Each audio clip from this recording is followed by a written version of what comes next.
Chuggalos, welcome back to day 3 of the Chuggalo Advent Calendar Spectacular. 2 days in a row, it's going to stick. I am Matt, and I'm just going to do this a little bit differently because I'm going to post this for wider dissemination in hopes. So if you're watching this for the first time, welcome to an offshoot of the Brew Crew podcast. It's hosted by myself, Matt, and my buddy JT. His post of this shorter version of the Advent Calendar Spectacular will be later tonight. So if you like this, definitely check that out because he's accompanied by his father-in-law, who's an absolute riot, Chuggalo Scott. Today, because I always want to crack within the first minute and I'm getting close, we will be drinking Oozlefinch Aerial Waypost, and it comes in at 5.5%. As you could guess, probably by the name, I'll give you a couple of seconds. This is a fruited sour with a name like that. And for the last 2 days, we stuck to an Ohio beer with Sonder. Then we went to Illinois with Pipeworks. We've forayed into a new state. Oozlefinch is all the way from Virginia. So 3 days in 3 different states. This is delightful on first. It's a fruited sour. I don't get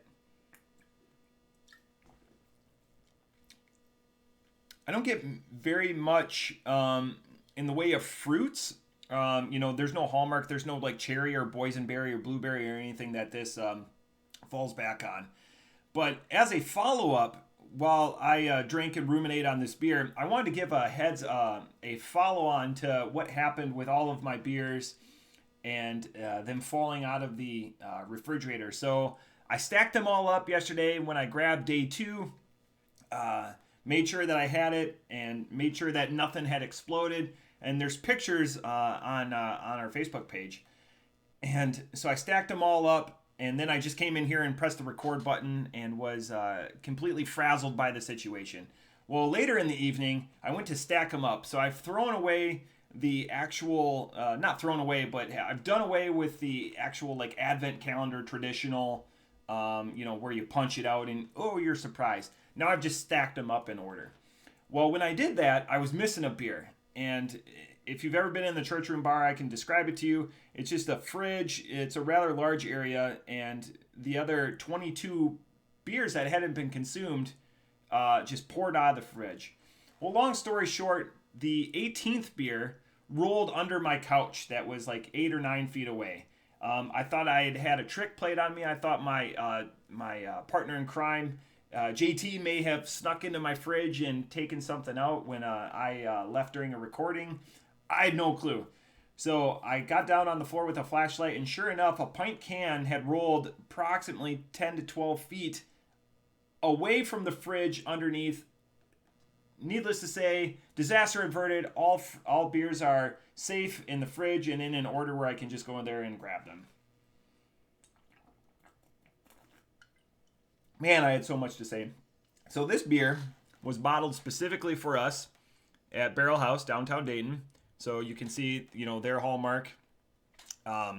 There's nothing special. And again, if you're new to the BCP, the Brew Crew podcast, thank you and welcome. We love sours on this podcast. They are heralded very much and very highly.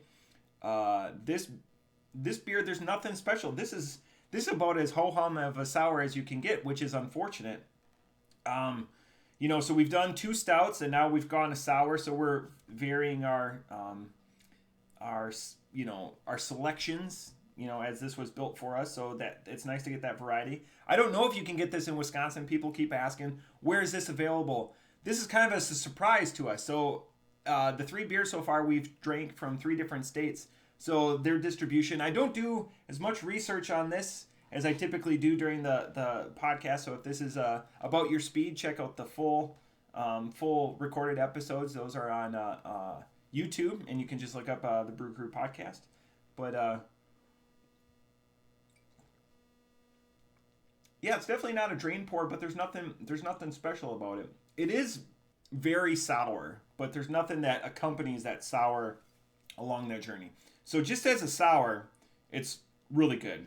As a fruited sour, which this would apply, I just don't know where the fruit is. looking it up, it says fermented with gooseberries and vanilla. So gooseberries are very sharp and poignant, very small fruit, and then vanilla is more of a mellowing factor. I don't get the vanilla at all. And this was in collaboration. It's not populated on the bottle with Black Project Brewing Company, and they make some really sought after stuff if you want to check Black Project out. So off the top rope as I go, I'm vacillating really between two scores. I'm going to give this a 3.5. It just, it's a middle of the road. There's nothing fantastic. I would drink this again if it was offered to me, but if it's on a shelf, there's probably going to be 5 or 6 other beers if I'm looking for a sour that I'm going to go to before this. If I'm going to give this to a individual that's a fan of sours, I'm not going to expect their socks to be blown off. As I record this too, it's Friday, and again, day 3 of our calendar, so we have quite a few more beers to consume after this. Still super excited for this. Again, the 14th is the one I'm really looking forward to. There's a couple as I was stacking the cans up, and there's a couple of them that we've had already, but that's perfectly fine. You got to take the sweet with the sour sometimes. But again, Oozlefinch, Aerial Waypost, 5.5%. Thanks for watching. Cheers.